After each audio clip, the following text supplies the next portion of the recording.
Assalamualaikum warahmatullahi wabarakatuh. Selamat pagi anak-anak. Selamat pagi juga, Pak. Alhamdulillah. Semoga Allah Subhanahu wa taala selalu melindungi kita, baik pun di dalam ruangan ini ataupun di luar sana nanti. Baiklah. Hari ini nihil ya?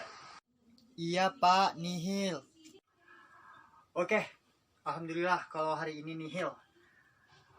Sebelum kita memulai pelajaran kita hari ini, ada kala baiknya kita berdoa terlebih dahulu agar senantiasa kita selalu dilindungi Allah Subhanahu wa taala.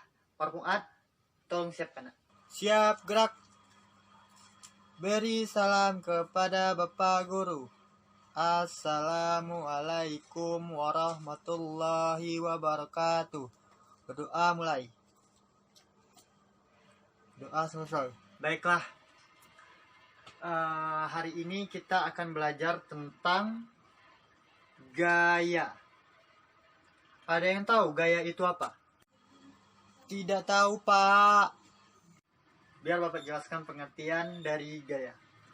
Gaya itu adalah suatu tarikan ataupun dorongan yang memiliki arah yang tertentu. Sedangkan gerak adalah perubahan posisi dari suatu titik tertentu. Di sini tadi Bapak menjelaskan tentang pengertian gaya, ya kan? Gaya ataupun gerak. Dari pengertian gaya ataupun gerak terdapat ada beberapa macam gaya, yaitu ada gaya gravitasi, gaya gerak, gaya gesek, gaya pegas, gaya otot, dan lain-lain. Pak, gaya otot itu apa, Pak? Misalnya gaya magnet, pegas itu apa, Pak? Tadi kamu bertanya ya kan tentang gaya otot. Apa itu gaya otot, gaya pegas, gaya magnet, pun gaya gravitasi. Baiklah, Bapak akan menjelaskan. Gaya otot itu adalah gaya yang menggunakan otot atau mengangkat barang, sepertinya mengangkat meja, kursi, itu gaya otot. Sedangkan gaya magnet adalah suatu gaya tarikan ataupun dorongan yang menggunakan magnet. Nanti Bapak akan kasih contoh gimana gaya otot, gaya magnet, ataupun gaya gravitasi. Oke. Di sini Bapak ada membawa barbel. Barbel ini adalah gaya otot. Di sini kita menggunakannya pakai gaya otot. Oke ya, gulung dulu baju Bapak. Ya, barbel ini adalah berat ya, agak berat sih sedikit. Nah, ini menggunakan gaya otot. Barbel ini bisa menggunakan gaya otot. Nah, selain barbel masih banyak. Misalnya kita ngangkat kursi, meja, dan lain-lain. Oke. Ini tadi contoh sederhana dari gaya otot. Sekarang kita praktikkan gaya magnet. Di sini Bapak ada magnet. Seperti di pengertian tadi, bahwa magnet itu adalah sebuah gaya tarikan ataupun dorongan. Ini. Magnet yang di bawah bakalan melekat karena dia mempunyai daya tarikan ataupun dorongan. Ini misalnya. Kita lihat ya. Nah, tuh. Dia melekat karena dia ada tarikan ataupun dorongan. Nah, ini ada contoh gaya magnet. Dan masih banyak lagi gaya-gaya yang belum Bapak jelaskan ataupun Bapak praktekkan. Mungkin karena hari ini adalah hari Jumat, ada rapat di sekolah, maka hari ini pelajaran ini sampai di sini. Minggu depan Bapak akan menjelaskan lagi tentang gaya-gaya selanjutnya. Dan minggu depannya lagi Bapak akan suruh kalian praktek satu-satu ke depan. Baiklah, mungkin hanya itu pelajaran kita hari ini. Jika tidak paham atau apa, nanti tanya minggu depan, oke? Pulang ini nanti kalian hati-hati, jangan berlari, jangan ngebut atau apa, bawa sepeda atau motornya. Ya udah, Bapak akhiri. Assalamualaikum warahmatullahi wabarakatuh. Perkenalkan, nama saya Lia Ramadhani, jurusan PGMI. Oke, assalamualaikum warahmatullahi wabarakatuh. Baiklah, di sini saya akan membahas tentang materi IPA kelas 6 SD yang berjudul campuran dan larutan. Baiklah, di sini saya akan membahas materi tentang campuran dan larutan.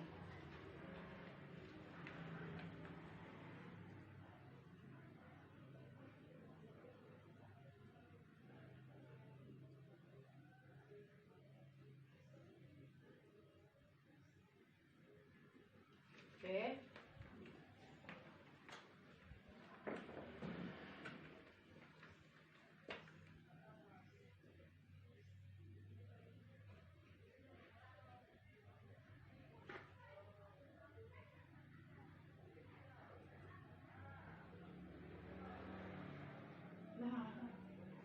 Baiklah, saya akan menjelaskan apa itu campuran dan apa itu larutan. Campuran adalah materi yang terdiri atas dua macam zat atau lebih dan masih memiliki sifat-sifat zat aslinya. Contohnya seperti beras. Sedangkan larutan adalah campuran dua zat atau lebih yang terdiri dari zat terlarut dan pelarut. Contohnya gula pasir. Baik, di sini kita langsung saja masuk ke ke prakteknya. Di sini saya menyediakan gula pasir, beras, dan sedikit air. Kita akan mencoba prakteknya. Kita masukkan air ke dalam gula pasir sedikit dan juga ke beras. Terus diaduk.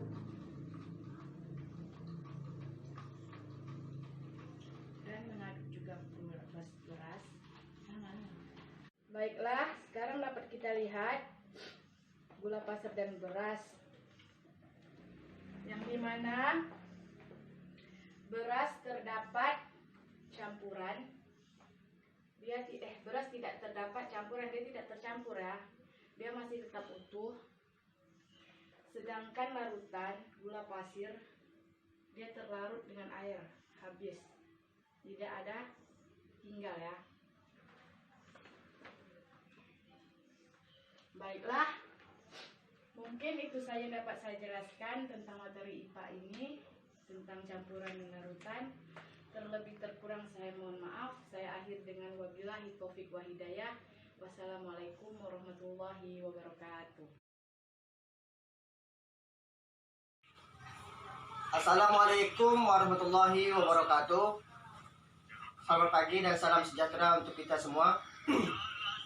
Baiklah, di sini perkenalkan terdahulu nama saya Yadri, prodi PGMI. Saya semester 6 dengan NIMCO 1204174778. Di sini saya ditugaskan dari kampus ataupun dapat tugas dari kampus atau menambah nilai saya, yaitu saya disuruh mengajar adik-adik semua menyampaikan sebuah materi kelas 3 SD tema 5 subtema 1 K 2012 Bahasa Indonesia.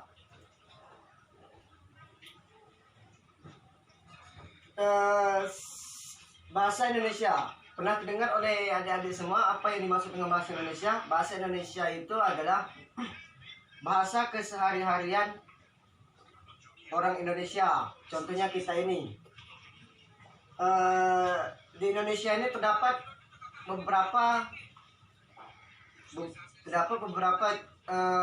iklim, misalnya cuaca. Sebelumnya saya bahas dulu pengertian cuaca. Pengertian cuaca adalah keadaan udara yang terjadi di suatu tempat dalam waktu yang singkat. Artinya cuaca dapat berubah-ubah. Misalnya pagi harinya cuaca bisa terjadi cerah dan malamnya bisa terjadi mendung ataupun hujan. Beberapa macam cuaca. Di sini cuaca terbagi menjadi 4. Yang pertama cuaca cerah, cuaca berawan, cuaca mendung, dan cuaca hujan. Terdapat 3 jenis awan berdasarkan bentuknya, yaitu yang pertama awan bentuk serat. Awan apa ini? Awan bentuk surat ini yaitu awan yang disebut awan cirrus. Warnanya putih seperti kapas, dapat ditembus matahari dan awan ini tidak menimbulkan hujan. Yang kedua, awan berbentuk gumpalan. Awan ini disebut awan cumulus. Bentuknya berupa gumpalan, menandakan cuaca akan panas dan cerah. Yaitu awan bentuk yang ketiga, awan bentuk lapisan. Awan ini disebut awan stratus, berwarna kelabu, menandakan akan turunnya hujan. Peralatan yang dibutuhkan adik-adik saat mengalami cuaca cerah antara lain yaitu bisa payung. Apa gunanya payung, Pak?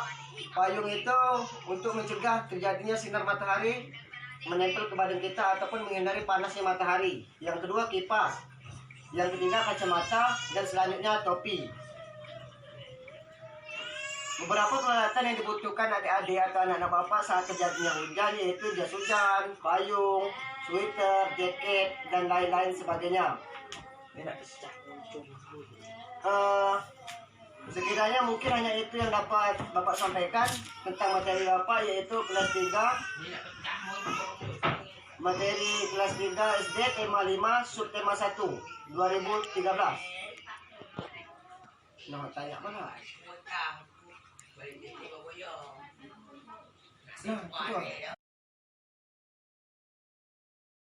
Assalamualaikum warahmatullahi wabarakatuh. Perkenalkan, nama saya Nur Aziza. Saya akan membahas tentang perubahan wujud benda padat dan benda cair. Nah, nanti kita akan mengidentifikasi masalah wujud benda padat dan cair. Nah, sebelum kita mengidentifikasi masalah itu, kita akan mengetahui tentang perubahan wujud benda cair dan benda gas. Nah, pengertian benda padat adalah keadaan benda di mana volume dan bentuk tetap dalam benda padat atau atom atau molekul berdekatan atau keras, tetapi tidak mencegah benda padat berupa bentuk atau terkompresi. Pengertian benda cair adalah zat di mana volume mengikuti bentuk wadahnya. Zat cair merupakan salah satu jenis fluida. Nah, kita akan praktek tentang wujud benda padat dan benda cair. Nah, yang pertama kita akan mengidentifikasi masalah benda cair. Nah, kita akan memasuki air ke dalam gelas yang kosong. Apa yang terjadi? Nah, kita lihat. Nah, dia akan berbentuk seperti gelasnya semula. Yang kedua yaitu benda padat. Benda padat tidak mengikuti wadahnya. Contohnya seperti ini. Sisir dimasukin di dalam gelas, dia tidak berubah bentuk. Dia seperti sisir yang pertama. Mungkin itu saja dari saya. Assalamualaikum warahmatullahi wabarakatuh. Assalamualaikum warahmatullahi wabarakatuh. Baik, pada kesempatan kali ini saya akan menjelaskan yaitu tentang pertumbuhan dan perkembangan makhluk hidup dengan subtema pertumbuhan hewan. Nah, di sini pertumbuhan hewan yaitu salah satu saya akan menjelaskan tentang pertumbuhan hewan ayam. Nah, pernahkah kamu melihat ayam bertelur?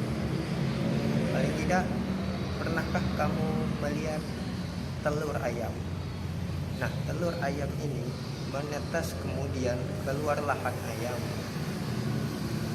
Anak ayam tumbuh menjadi ayam dewasa jika ayam betina dewasa menghasilkan telur kembali dengan seterusnya. Ayam dan hewan yang lain juga mengalami pertumbuhan dan perkembangan. Pertumbuhan ayam.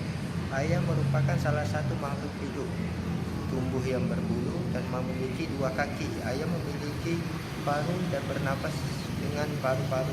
Ayam berkembang baik dengan cara bertelur. Ayam mengalami pertumbuhan bentuk melalui dari telur sampai menjadi ayam dewasa. Setiap hari diberi makan dan minum sehingga ukuran tubuh ayam bertambah besar. Ayam mengalami